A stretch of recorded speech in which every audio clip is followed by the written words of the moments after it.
All right, everyone, hello and welcome to my first ever Fasting Tips for Beginner webinar with the amazing Carolann. She is a fasting coach, which is I think is super awesome to see here. So we'll talk about that. But thank you, Carolann, for joining us all the way from Belleville, Ontario, Canada. That's so awesome. I'm here over in Los Angeles, so I think it's so cool that we could connect like this, even like online. So I'm so glad we stayed connected. So really quickly before we get started, I wanted to share how Carolann and I met. How do I know this amazing lady from Canada? Well, what happened was I was looking for low carb events in Los Angeles, and at the time, like last year, there weren't so much in LA. Like nobody knows what keto is here. Nobody knows really what paleo is, which is still shocking to me, but not a lot of people know about the low carb world. So I was looking up events, and the only one I could really find was like in Canada. So I went to Canada last November to this conference called the Low Carb Real Food Show, and I met Carolann there, and she was speaking about her experience with fasting and how that helped her with her cancer, with her breast cancer, and just how she lost so much weight and kept it off sustainably. So I was so inspired by her. We kept in touch, and I'm so glad to have her here. So thank you for joining us today, Carolann. Yeah, it's a pleasure. Thank you so much. And also, you guys, if you're tuning in and you're watching us live, feel free to share any questions you have or comments in the Q&A or the chat section, and I will check the Q&A box as we go, and we could answer questions as we go on, but I do have some that I'd love to ask Carolann. So let's get started. So first, Carolann, can you explain to me a little bit about what got you into this crazy world of fasting? Like, isn't fasting weird and scary? And Yeah, all of those things. So during the clock back to 2015, my husband was the first one in our household to start fasting for reversing type 2 diabetes. He was found to have type 2 diabetes in a surprise visit following a surgical procedure where he had developed quite a bad infection. And the ER said, wow, your diabetes is really out of control. And he's like, wait, what? I don't have diabetes. So that's how he found out. And I won't rain on his parade because he has a great story too. But he did begin fasting and became a patient of Dr. Fung and began the program with Megan Ramos in Toronto. And so we started seeing fasting beginning in our house the end of 2015. When Christmas rolled around and then into January 2016, I was diagnosed with stage 3 breast cancer. Alarming and totally out of the blue, like way out of the blue. Not, I wasn't sick at all. I had no symptom signs or anything. It was a self-found lump, and oh my God. I literally got up and ran to the doctor. I didn't even pick up the phone. I just went there. And so because my husband was already well on his way of being healthy, he had already lost his own 80 pounds with fasting. Wow. And yeah, he never had to be medicated for his type 2 diabetes. So he said right away, you need to meet with Megan Ramos, and who is our company's co-founder with Dr. Fung. And so I did. And through a series of calls, I became a patient in the clinic in Scarborough, which was a miracle because they don't take patients now. Yeah. So we began designing a program that was going to work alongside traditional medicine, because I was going to begin chemotherapy. I was going to have multiple surgeries, as well as a lengthy, just being an oncology patient was going to take 18 months. Oh And my then God. radiation. So we designed a plan and we put it into action. And slowly I became a fasting ninja. Oh, I love that. I want to know how to be Yeah, a fasting ninja. yeah. So if you want me to share the protocol that we set, so prior to my chemotherapy, I would fast 2 days, 48 hours. And then on my chemotherapy day, I would eat 1 or 2 meals, just depended how I felt. If anyone has been involved in that series of clinic days, they can be really, really long. Like Mm-hmm. some treatments may last 8 hours, just the treatment, not being seen by a doctor and after. So it's a long day. So just depending on that was depended what I wanted to eat. Right. And I would eat a very low carb, high natural fat meal when I would go home. And then the next day I would fast again, 1 or 2 days following my treatment. And I did that because every second week, whenever I would go to treatment, and slowly, I shared this in my Facebook Live this morning, where like right now in our world, things are really out of control, like Mm-hmm. outside. And like you feel like there's nothing in your control. Mm-hmm. And you have a governor that's saying everyone's in, no one's leaving the house.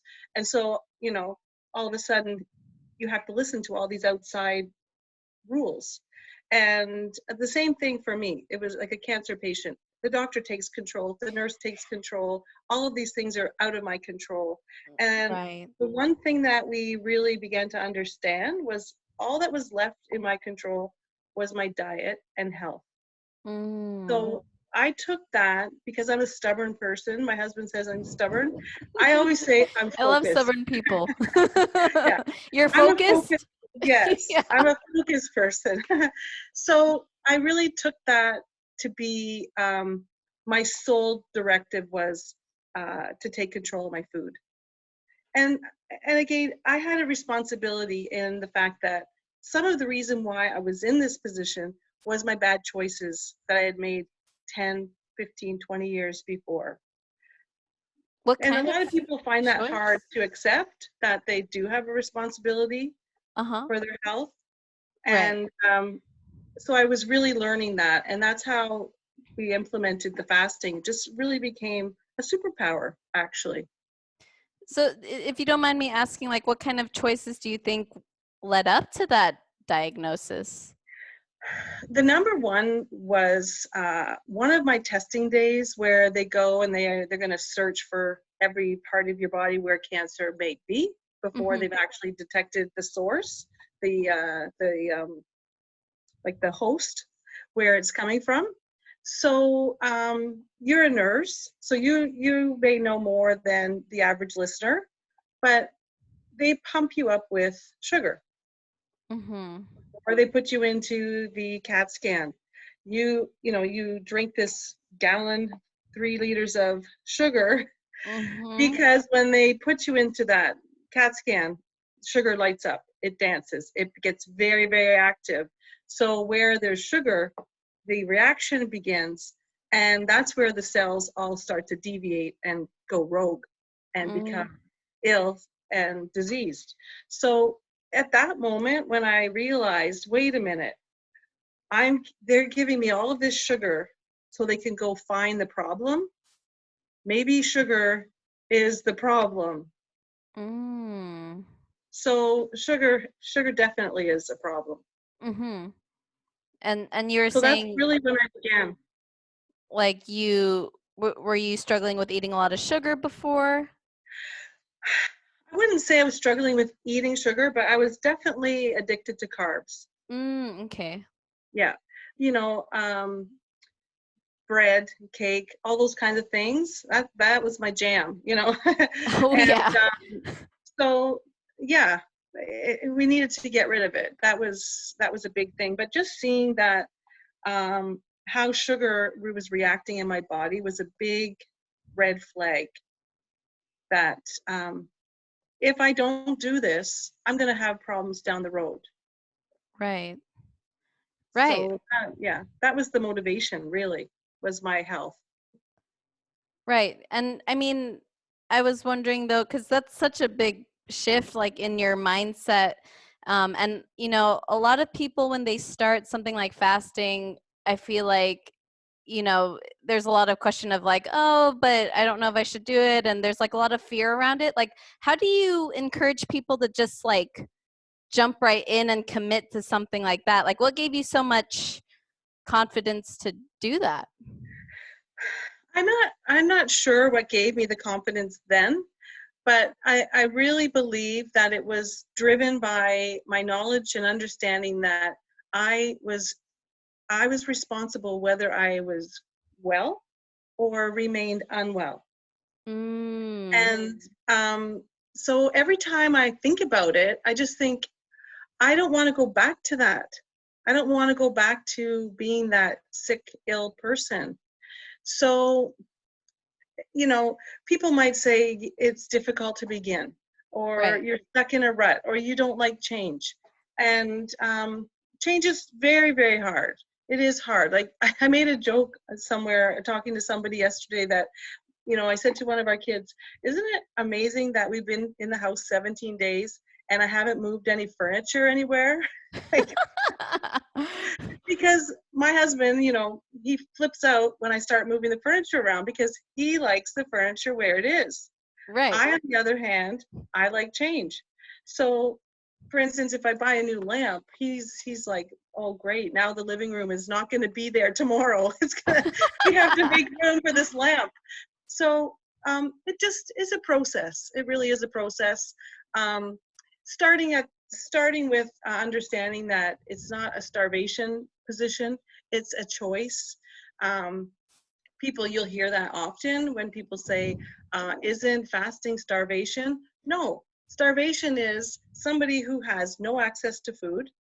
They don't know when they'll ever eat again, Hmm. and they don't know where the food's coming from. Right. So that's starvation. Someone who's fasting, I control the time I eat. I Hmm. know when my fast is going to end. I know where the grocery store is. I know how to put the food in my home. And I plan for when I'm going to break my fast. So that's fasting. It's in my control. So it's not starvation. Um, and just to get started, really, is just having a desire to be healthy. You Hmm. may need to reverse diabetes. You may have a heart condition. You may have trouble sleeping. You may just have a little bit of weight to lose. There's all kinds of reasons that people fast or Hmm. would want to start fasting, but the first thing would be to want to, because Yes. you can't do anything unless you really want to. Hmm. And then Yeah. understanding the process. Yeah. And I was wondering, like, so when you got started, you just kind of jumped right in, huh? You didn't do the 16-hour. You just kind of went all into like a 2 day already? I started slowly with my husband because he's like, you really should try, you know, fast. At first he said, you can't do this. You wouldn't be able to do it. And I said, well, you're Oh, probably right. You're probably right. But I'm a wow. sports fanatic, so I'm very competitive as well as being focused. I love it. And so I said, well, I'll see your 4 days and give you 5, basically. So he was doing, so I did my very first one. I don't recommend this to people to do off the start, but I said, okay, I'm going to do it. It was hard. It was difficult Hmm. because I wasn't prepared, but I made it through and it was fine. But yeah, you got to plan for it, of course. And yeah, have a good plan. So, how do you plan for it? Even if it's like, say, a 16-hour fast, like, what do you think helped you to be successful in terms of like, say, mindset or what you drank or what did you do to stay focused? Because it seems so easy to eat something in that time when you're hungry. Well, the first thing that is important is understand that when you say 16:8, that you set 2 times in those 8 hours when you're going to eat. And you have to be you need to be strict with yourself and say, I'm going to eat at 1:30 and be done my meal by 2:15 or 3 o'clock or however long you set your meal for. And then I'm going to begin my last meal by 4:45 or 5:15 and be done completely eating by 6:30, and really lock that in. and that's it. And yeah, and I think that when you get, like, I always say plan. I'm a parent. I'm a planner. But if you set those goals and stick to those, I find it's easier than just saying, well, I'll have lunch and dinner. Well, when are you going to have lunch? It could be 3:00, and now you're stumbling into dinner, and so you can have mistakes made.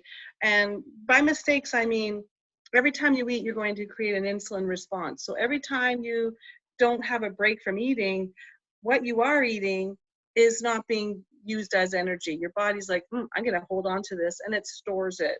And that's, the difference between burning your fat and storing it. You need to stop eating in the middle. That's why we have a break. Yeah. Right. And that's where all the therapeutic benefits come from, because when you don't have, like, every time you eat, your blood sugar goes up, insulin goes up. And so the whole point of fasting is to just keep the insulin low so you get all the benefits from it. Exactly. Yeah. And so it sounds like when you're describing the fasting, so you're saying, plan ahead, have very, very clear, like, boundaries, it sounds like, with yourself, like, be very clear on when you start, when you stop. And then also, Jeanette was asking, she asked, did you start with 12 or 16-hour fast? But you said you just jumped into like a I jumped into a 24-hour first. Yeah. I really did. I'm kind of all or nothing. And I just found it was more difficult I just found it harder to separate the times in the day. I thought, okay, I'm just going to not eat today at all. Okay. And then tomorrow so I really began with more alternate day, back and forth, until I was developing kind of the stamina. Uh-huh. Yeah. Did you, so Jeanette says you're a beast because you started off like that. So did you ever have any thoughts? So, like, did you ever feel like you were going to faint, or did you ever feel like, I don't know, you're going to die? Yeah. So when you're fasting, of course, it's really important that your water is kept up. Salt intake is really important too. We recommend like 2 teaspoons a day over the course of a day, or whenever you're feeling that you just need some, put it under your tongue, have some water. Some people like to put salt in their water, and that's okay too. I use an electrolyte drop in my water because I don't like taking salt all the time. But sometimes people do have a sense of weakness, and or they feel like they have what you hear people say, the keto flu, which is really just your body's way of saying, I'm getting rid of a lot of junk. And sometimes that process leaves you feeling a little unwell, but it doesn't last long. And 3, 4, 5, 6 days, by the first week of doing some fasting, that problem gets solved. Right, like the symptoms go away and you kind of... The symptoms will go away, yeah. And everybody doesn't have them. Everyone doesn't have them. Okay. Oh, so not everyone experiences the keto flu. No. Okay. And headaches, I'm just going to add too, headaches too. Sometimes people have headaches, and right. that's a telltale that you need salt. Yeah. So take your salt, and within minutes, that headache will be gone. Oh, okay. It will just disappear. Yeah.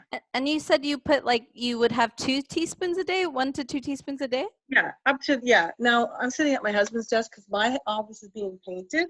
He has this little ramekin full of salt, and I don't know where it is now. He's probably taking it with him, but he just keeps it on his desk. And when he's fasting, he just eats this salt. But I actually, on my other hand, I have electrolyte drops that I like to use because I get the same results without having to take so much salt. But either is fine. Yeah. So you hear that, everyone? Salt is okay. It won't kill you. No. Pink Himalayan salt is what we use, but avoid taking hits of table salt. I would say. Don't use your iodized white salt. Oh, why not? Well, it's just, you need a purer form of salt, and pink Himalayan salt is a really good source. So it's not loaded with, it's not iodized to death. Okay, it's just like more pure kind of thing. Yeah. Okay, got it. Okay, that's good to know. I do have Himalayan salt that I just recently got. I didn't know it made a difference, so that's really good to know. And I was It wondering, tastes great too. Never mind the benefits. It tastes great. it really does. It's Yeah. much more flavorful too. Yeah. I was curious. So one person is asking about exercise. How do you manage? Because this is something I get a lot too. Like, how do you manage fasting with exercise? She says, what do you recommend when to eat, before or after exercise? Megan always recommends eat bone broth before a workout. So Oh, for women, I believe it's up to 45 minutes before a workout. You can take bone broth, which is fantastic. It's full of electrolytes. It's full of, I'm at a loss for words right now, but anyway, it'll come back to me. lots of salt. No, it's like collagen. So Oh, okay. yeah, and so it's great for your bones to begin with. It's going to and it's going to give you what you need to go into that workout. Working out and fasting are completely fine for both men and women if that's your thing. I'm a swimmer. I don't go to the gym and work out. I might go and use like some of the weights and the treadmill and such, but I'm a long distance swimmer, so I really enjoy that. Wow. And I swim well fasted or not. So it's really up to you. I don't recommend somebody, if you're not normally in the gym or you're not a runner, don't take up running on your fasting days, like as your first exercise day. Like if you're not an exercise person, don't start doing it now. Right, right. It's something that you can work into and include it, because we all know exercise is great for your body as well as your mental health. So yeah, it's perfectly fine. All right. That's good to know. I didn't think about the bone broth before, so that's awesome. 45 minutes before a workout, you guys. Bone broth, it has collagen, which is great for the bones. Someone's also asking, where can you buy the electrolyte drops? Good question. We well, at the Fasting Method, we don't sponsor or support any kind of business or promote them, but when you find something that really works and you like them, you want to promote them and share their brand. So Keto Chow is something that we really like for fasting drops. So they are an American company called Keto Chow, just like food, CHOW, and they're Keto Chow at xyz.com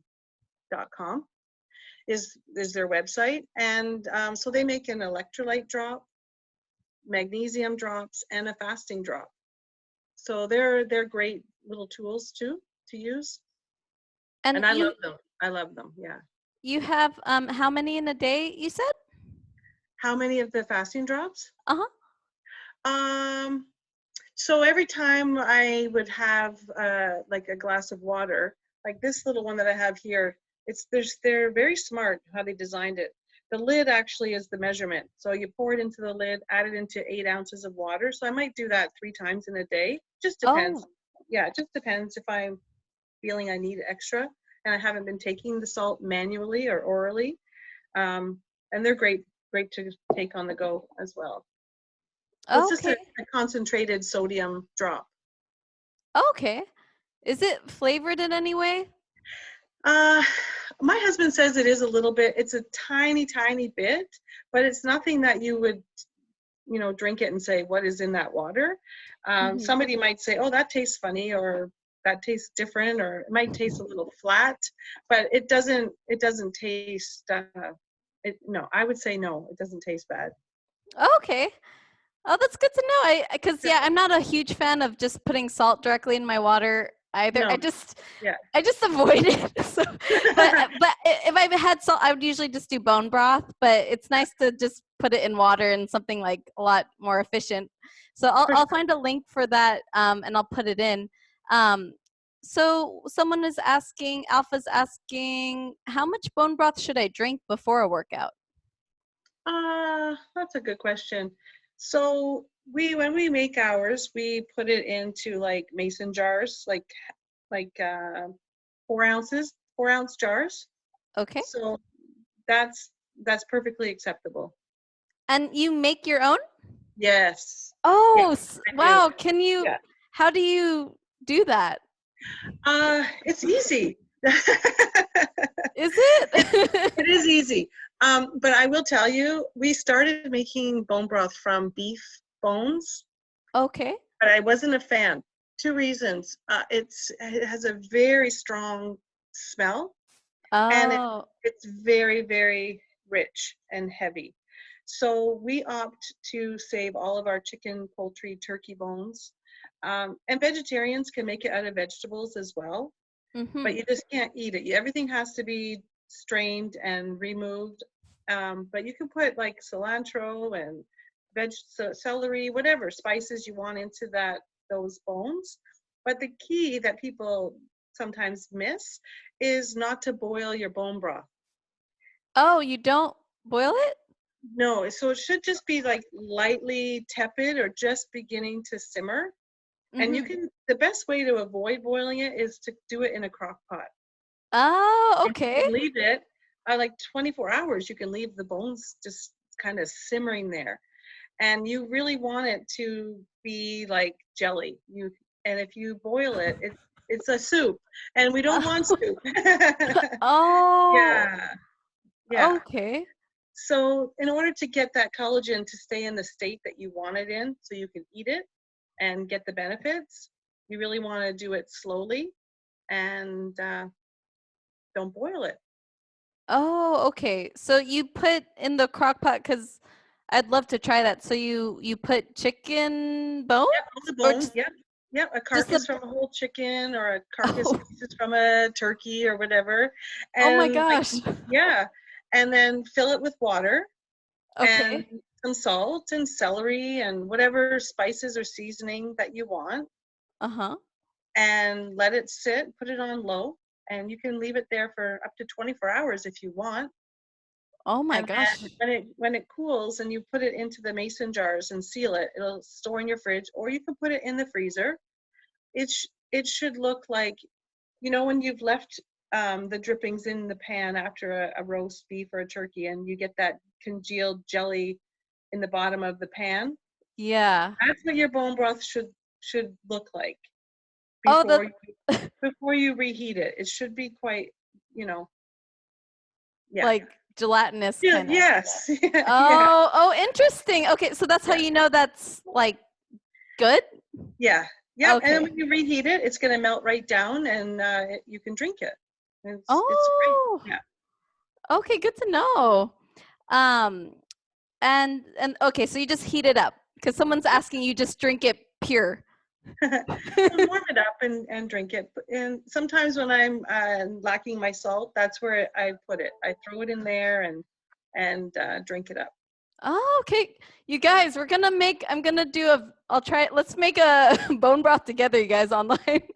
Okay, so cool. And Yeah. Val is asking, do you leave the meat still on the carcass when you cook it or no? It doesn't matter. It's like sometimes there'll be meat left on it, but when you are finished making it, everything has to be strained away, and all you're left with is liquid.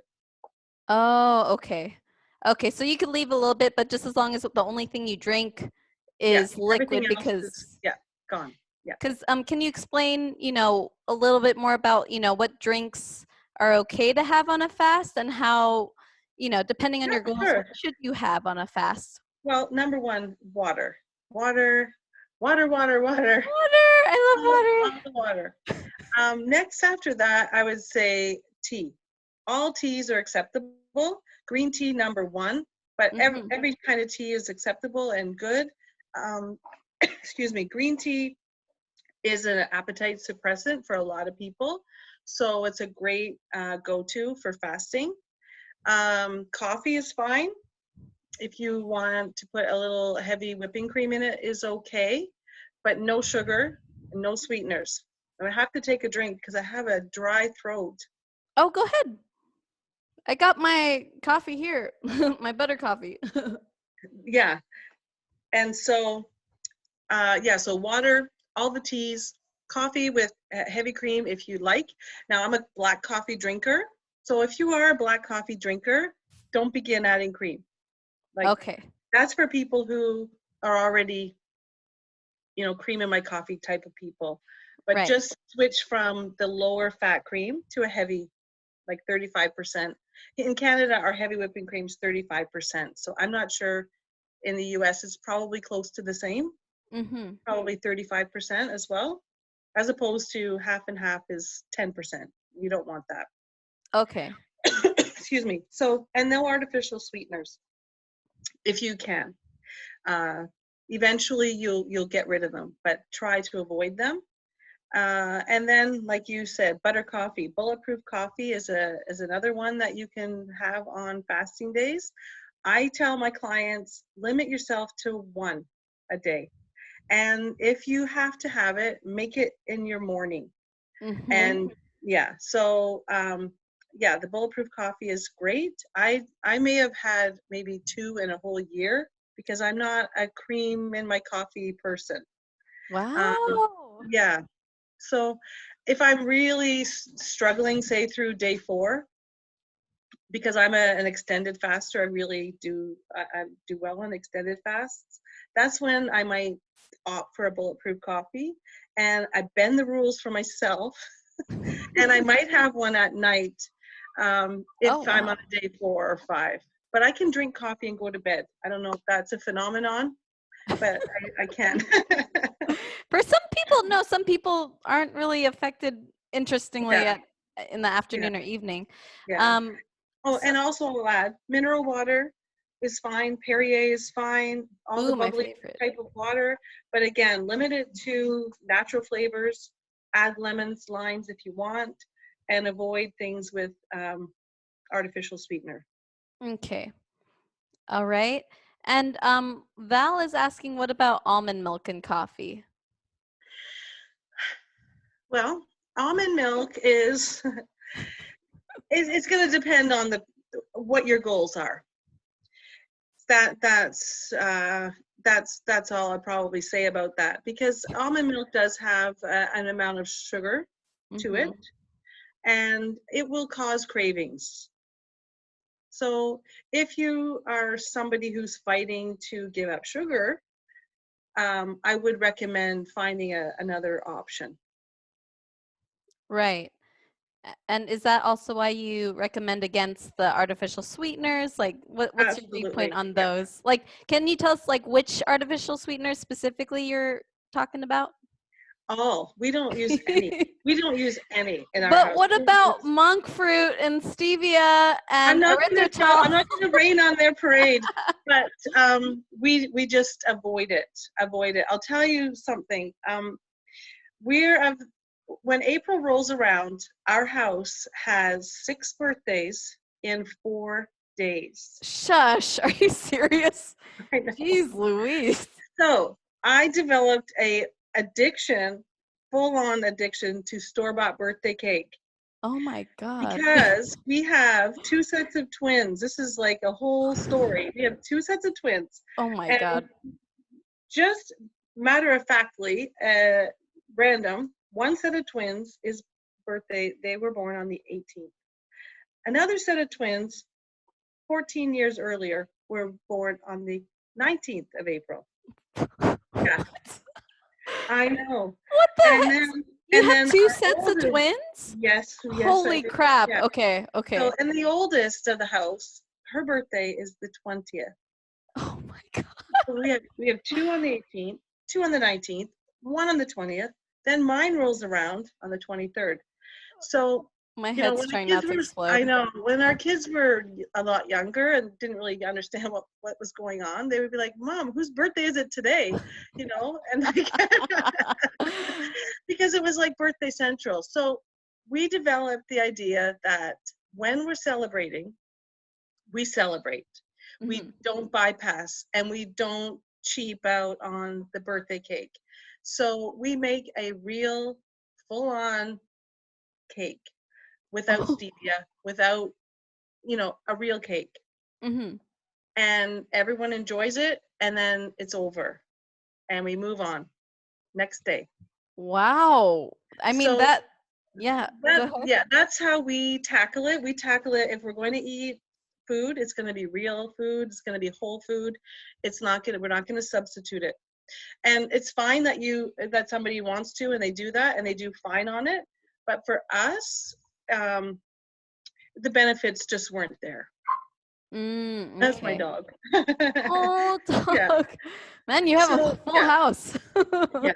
So we do enjoy real food when it's time for celebration. We don't go and make like an almond flour cake, which is Mhm. fine. It's fine, but we just don't. Right. Right. And it sounds like, it's something that you all agree ahead of time. You have a plan for it. And then it just sounds like you're able to just go right back on track like after. Yeah, Um, exactly. Yeah. okay. And so Linda's asking, I use unsweetened almond milk, which has no sugar, so we still can't have it. No, that's fine. Like, go for it. It's just always ask yourself what my goals are, and if it's creating, say, if you maintaining a weight loss for some time, if that's your goal, and then you're not losing, then you're going to assess the things that you may start eliminating, and just test it. Always be your own experiment. If n equals one, it's all about you, and it's about your health and the things that are going to work and work for you, and not against you. So if you're doing fine with those, then go ahead and use them. But if you find something is not changing or you're not getting the results you need, then you're going to have to look back and see where you can make adjustments. So that's where I would begin. Right. And that goes back to the piece you're talking about with just really taking responsibility for all the choices you're making. And, if you are going to have something that's not really as high fat, just know that, it may or may not produce the result you want, but just as long as you're kind of being aware of those choices and just like seeing how it affects your body. Yeah. Yeah, like anticipating those kind of things. And also, I wanted to ask a little bit more about your story really quick, because like I forgot to, like, we didn't really get back to that, but when you were doing the fasting and you're going through the chemo and you're going through all sorts of stuff, so how did you know it was the fasting that helped? Like, what was the benefits you saw? Well, the benefit number one was my mental health. I was focused, really focused. I had a purpose. This is what I was going to do. It helped with my sleep. I had, I took Epsom salt baths every other day. I took my magnesium, and I was eating food that wasn't making me feel sluggish or sleepy or creating all kinds of havoc in my system. Um, so, my thought process was there, and then I started losing the weight, which was not, being overweight was not helping my situation. Um, so all of those things started happening, and it just started rolling. It really started like the ball, that fast moving train, and I just gained more and more momentum as I went, um, and yeah, that's pretty much it. It was really, it really, it's hard to explain when you're in that situation where your mind kind of is. Um, Mm. you're in this merry-go-round of emotion, and there's no stop button to it. It doesn't stop. And so like I'm a person of faith. I have a real strong faith in, so I wasn't going to just sit down and let this happen to me, basically. So it just really kept me in a good mindset. It really, really kept me focused. I keep saying that, but I can't really describe it in any other way. I'm a Doc Marten wearer too. my boots. I would go, it just dawned on me. I used to go and I would put these boots on like I had something to do today. I'm going to clinic. I'm putting these Doc Martens on because I mean business. And I think it was just, it was all part of my own healing process, was really being in control all the way of everything that I was doing. And you've always had that kind of mindset or this kind of attitude around when Super hard focused. times come up, like when you're super focused. I'm stubborn. I'm super very focused. super focused. But yeah, because of course, I know with this quarantine going on, and a lot of people are in situations that are very challenging, and we're in very, very uncertain times. And I mean that sounds exactly like what you're going through. It's very uncertain, it's very scary. It was completely and unanticipated. It just literally came out of the blue. But like, did you ever think like, oh my gosh, how am I going to get myself out of this? Or were you always just kind of naturally like, okay, let's figure this out? I think I freaked out. If my husband were here, he would tell you I was a crazy person in the beginning. It was so much so he refused to let me drive anywhere. Wow. Because like you're just so out. You're just not with it. You're really not focused. But in the times that we're in right now, I really think that the planning aspect is key. I've said this to somebody this morning. Plan your day, plan your meals, plan your fast, plan everything that you can. And they, I said, well, we're all sitting around at home. Some people are working. I'm working from home. You're working from home. So there's still things that have to be done. Right. But my dog is distracting me. I'm sorry. That's okay. Pointing at me here. But in all seriousness, like we can sit here and do nothing, or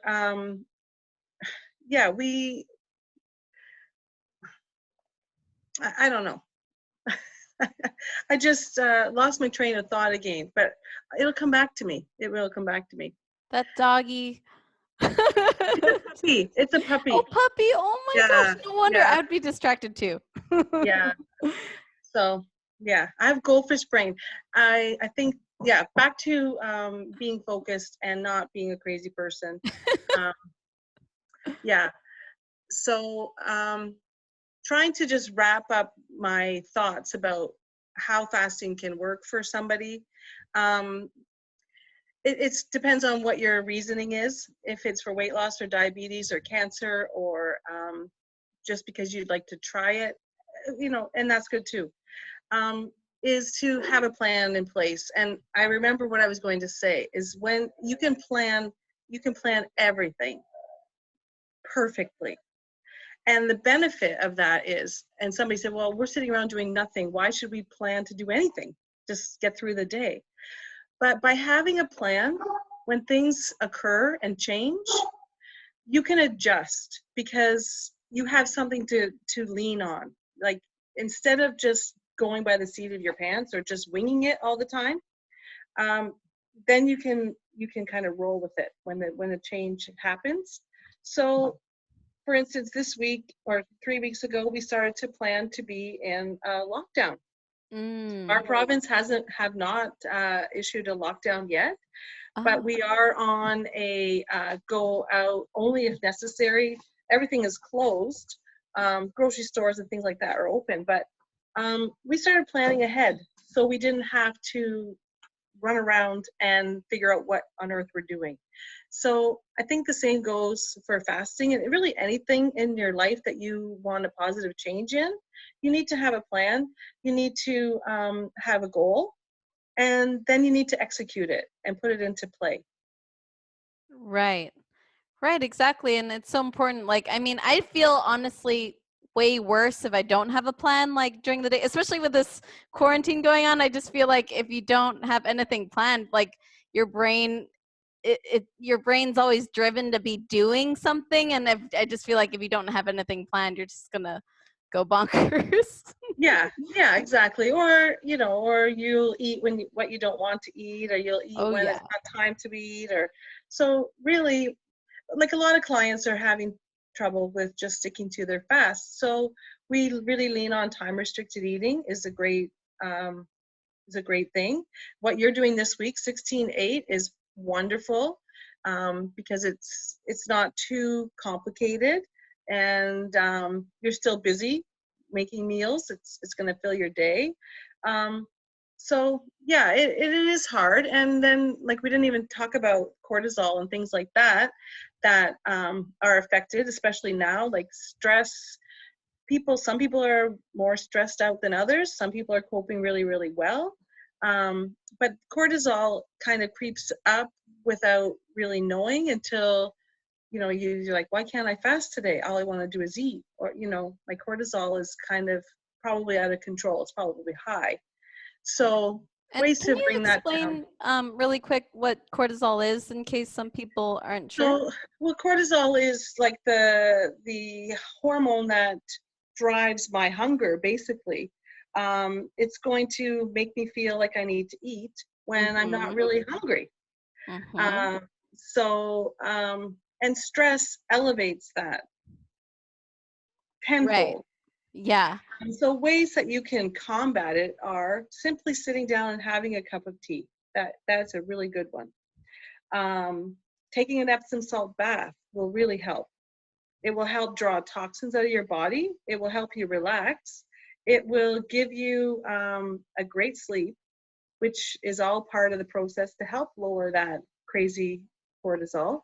Yeah. Um, and yeah, so it's kind of something that you can't really measure until you kind of sense it, Mm-hmm. that, oh, this is probably why I can't fast today and I want to eat all these things. So Yeah, and I think cortisol also drives your insulin up, so it could even cause exactly. you to gain weight. Like sometimes with my clients, like if they're really stressed, like the stress could make your even like yeah, your blood sugar levels go up and your weight. So it's Yeah, and things can be simple too. Like sometimes you can smell something and your cortisol level will go up. Like you'll walk by like a restaurant and you'll smell barbecue. You're like, oh, that creates an insulin response too. As does burning a candle that might smell like grandma's kitchen or vanilla or some other kind of apple pie or whatever. Those kinds of candles, they also uh, can stimulate the cortisol. So oh yeah, oh my gosh, I had no idea that could affect cortisol. Oh my gosh. just stop burning those candles. Oh, but I like them. So I Yeah, wanted to ask you really quick though, because a lot of my clients also struggle with, preparing meals, especially with their families. And you have a ginormous family. Like, how on earth what voodoo did you do to get them on board with you, or how did you do yeah. that? Well, in the beginning, it wasn't easy. Like our son is almost 17, and we have one son and six girls. Oh my gosh. Oh, So okay. three of them are adults, moved on, they're not at home. But when we started to make changes, it was small, and so it was beginning in the pantry, then the refrigerator, getting rid of juice, getting rid of soda, pancakes. You heard me speak. Pancakes was like banned in our house, and so pancakes were gone, bagels and things like that. just slowly transitioning out of those things. But more importantly, was replacing them. We didn't just start taking things away and then kids going like, what, now what? We're going to die. And I think my son came home one day and he's like, we're all going to starve. Like, what's going on? But they soon developed a taste of on their own for whole and really good food. Our kids all know how to cook. We've always taught them how to cook, and we enjoy food. We've always enjoyed food, and whenever we host friends or parties, it's always in our kitchen, and we seldom cook without our friends. So part of the hangout is the cooking experience in our house anyway. So teaching them that was really part of the change, and then getting them to develop their own taste buds for really good food.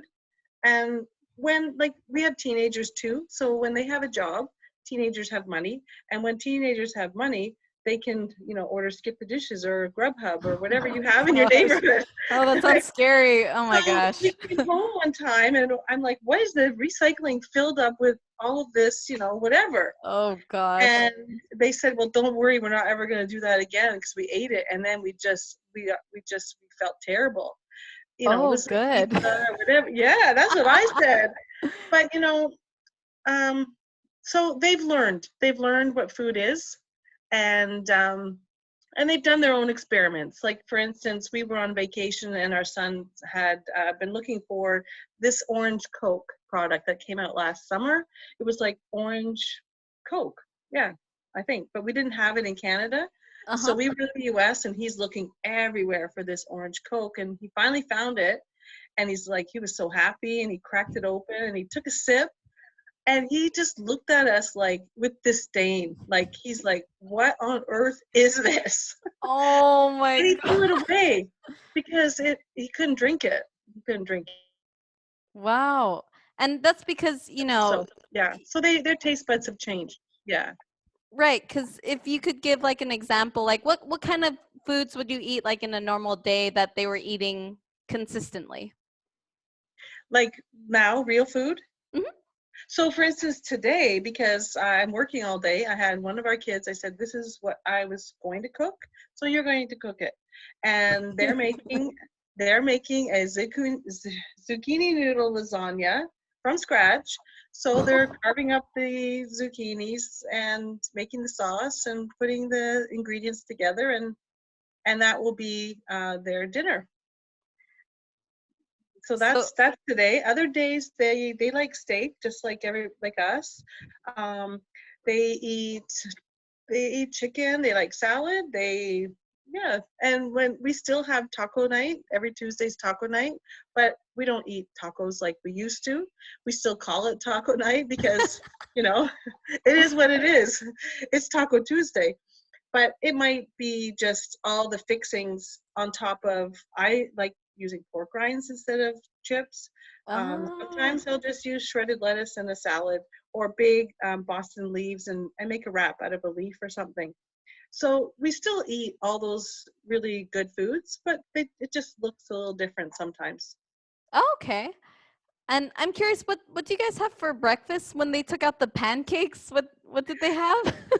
That took a long time, and it did, because the rite of passage is learning to make pancakes, and so now it's basically they'll eat a Greek yogurt sometimes, and they'll eat fresh fruit. Usually blackberries and strawberries and raspberries are the only fruit that we keep now. And that's pretty much their breakfast. And now all of our kids are teenagers. So you can imagine that they're not up for breakfast. Mm-hmm. It's not cool. Yeah. So, without being fasters, they skip a lot of breakfasts. Yeah. Okay. But that's usually what they go for. Or straight up bacon and eggs. That's always a winner. Yeah. Okay. Yeah, and I think I've probably expired on their love for pancakes. On Saturday, I told them, I'm going to make pancakes as a special treat, and I'm going to use coconut flour, and they're going to be really nice. They were terrible. They were like they were awful. So I think they were terrible enough that nobody's going to request that I make pancakes for a Was very long that your time. plan, or it just It wasn't didn't? a plan. It just Oh. turned out that way. I don't know why. I really don't, because I don't brag about my cooking ability, but I'm a pretty good cook. No, you And are. Yeah. these were a dead flop. They were Oh, terrible. Yeah. okay. So Okay. Wow. I actually threw half of them away. I said, "Do you want me to save these, for like tomorrow?" And they all like, "No." Oh, wow. Dang. Wow, that's So pretty shocking. Like, do you think it's just because your tastes have changed? Or I think so. Like, I think the consistency of it just wasn't appealing. Yeah. Oh, okay. Yeah. Okay. So that's awesome. So it's I think helpful to know because there are a lot of moms here who worry. I think one of the biggest concerns is like, if you take something away the from your family that they love eating, how do they deal with that conflict? What was that period like for you? Uh, well, it was a little bit tough, but like I said, it was the same thing for adults. You have to wean yourself off of sugar, whether we think it or not. We're addicted to sugar because sugar is in everything, every Hmm. single thing. So it takes time to stop. So it was a process again, of hit and miss. Try this, try. They didn't like it. Let's try this. But now, like Marley, I tried to convince her to come and talk with us today, but she, Oh. she was like, I don't know. Anyway. Yeah, I said next time we'll do a cooking demo, and she would probably be better at that. But Oh. yeah, so I lost my mind again. Anyway, um, we I'm sorry. I forgot Oh. what I was going to say. I don't even That's know why I'm like such a like Megan says scrambled eggs in my head. I think I have scrambled eggs in my head. Ooh, that's okay. We love scrambled eggs here. We're about a few minutes left, but I was just wondering, like, how can we find more information with you, especially about you, especially if someone here might be interested in fasting and wanting to hire support or get a coach Sure, for that. absolutely. Yeah, you can find me on thefastingmethod.com, and I'm more than happy to speak with you, answer questions. You can book a free consultation with no, with no worry about being hassled to join our program. Um, and you can come and see the portal, the membership portal, and get all kinds of information there. So you can find me on our website. You can find me on Facebook, the TFM, the Fasting Method Carolann on Facebook, as well as Instagram, TFM Carolann on Instagram. And I try to post there as often as I can, recipes, what I'm doing today, tips, all kinds of things. So those are the main ways to get me. Yeah. Yeah, and I'll post those links in my Facebook group, and we could also send it out to everyone who joined this webinar today. One more thing, you guys, her family, like her daughter Marley, she also has an Instagram. You could see her kids cooking up some great stuff, so we could share her Instagram too. But I just want to say again, thank you so much for joining me. It was such a privilege to meet you in person back in Canada in November, and I think it's awesome that you're here with us today and sharing so many great tips with us. That's great. I am really happy to be here. You're an encouragement too. I keep saying to our kids, remember that girl? She came all the way from LA. I don't even know what on earth she was doing up here, but remember her, and I just think it's great. It's a great relationship, and the online community is awesome. And I'm really glad that we had the opportunity to meet and collaborate here today and talk to your group of people. And I'm really, really fascinated by what you're doing, and because that's kind of where I began, was getting rid of sugar, and that's really your platform. And so I'm a big supporter. If anybody who can ditch sugar is good.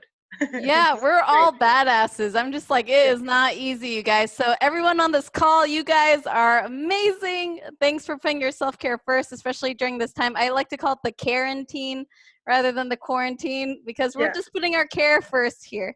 So thank you absolutely. again, Carolann. I'm going to put your information in my group, and I appreciate your time. No worries. Take care and keep well. All right, thank you. Thanks. Bye. Bye.